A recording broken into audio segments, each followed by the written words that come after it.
Hello, ഞാനപ്പോൾ ഇന്നൊരു അടിപൊളി ഡെസേർട്ടായിട്ട് ഉണ്ടാക്കാൻ പോകുന്നത്. അപ്പോൾ അതിന് വേണ്ടിയിട്ട് ഡൈജസ്റ്റീവ് ബിസ്ക്കറ്റ് ഇതുപോലെ ഒന്ന് ക്രഷ് ചെയ്തെടുക്കുക കേട്ടോ. അതിലേക്ക് മെൽറ്റഡ് ബട്ടർ ഒഴിക്കുക, 2-3 ഡ്രോപ്സ് വാനില എസൻസും കൂടി ചേർത്ത് നന്നായിട്ട് മിക്സ് ചെയ്തെടുക്കുക. ഇതുണ്ടാക്കാൻ ഭയങ്കര ഈസിയാണ്. ഇതിലൊരുപാട് ബേക്ക് ചെയ്ത് കഷ്ടപ്പെടേണ്ട ആവശ്യമൊന്നുമില്ല. സിമ്പിളായിട്ട് ഉണ്ടാക്കിയെടുക്കാം. ഇങ്ങനൊരു ബൗൾ എടുത്തിട്ട് അതിലേക്ക് ഈ പൊടിച്ച് വെച്ചിട്ടുള്ള ഡൈജസ്റ്റീവ് ബിസ്ക്കറ്റ് നമുക്ക് ആഡ് ചെയ്യാം. ഡെസേർട്ട് നല്ല ക്രഞ്ചി ആയിട്ടിരിക്കാനേ ഈ ബിസ്ക്കറ്റ് നന്നായിട്ട് പൗഡർ പോലെ ആക്കേണ്ട ആവശ്യമൊന്നുമില്ല. ഇതുപോലെ ഒന്ന് ക്രഷ് ചെയ്തെടുത്താൽ മതി. എന്നിട്ട് നമുക്ക് ബൗളിൽ സെറ്റ് ചെയ്യാം. ഇനി ഇതൊരു 10-15 മിനിറ്റ് ഫ്രിഡ്ജിൽ വെച്ച് സെറ്റാക്കി എടുക്കാം. ഇനി സ്ട്രോബെറി നമുക്ക് ഇതുപോലെ ചെറിയ പീസസ് ആയിട്ട് അരിഞ്ഞ് ഹണിയിൽ കാരമലൈസ് ചെയ്തെടുക്കാം.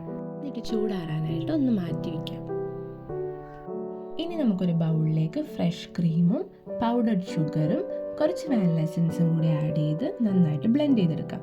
അതിലേക്ക് നമുക്ക് ആ സ്ട്രോബെറി മിക്സും കൂടി ആഡ് ചെയ്ത് ജസ്റ്റ് ഒന്ന് മിക്സ് ചെയ്തെടുക്കാം. ഇത് നമുക്ക് സെക്കൻഡ് ലെയർ ആയിട്ട് സെറ്റ് ചെയ്യാം.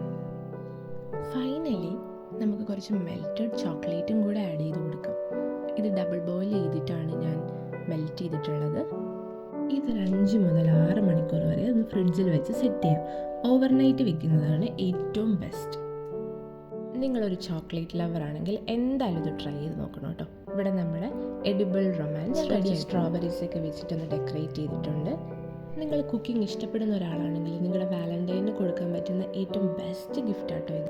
അപ്പം ഞാനിത് ഓവർനൈറ്റ് വെച്ചിട്ട് പിറ്റേ ദിവസം എടുത്തിട്ടുള്ളതാട്ടോ. പെർഫെക്റ്റ് ആയിട്ട്. അപ്പോൾ വീഡിയോ ഇഷ്ടപ്പെട്ടിട്ടുണ്ടെങ്കിൽ നമ്മുടെ ചാനലൊന്ന് സപ്പോർട്ട് ചെയ്തേക്കണേ. ബൈ.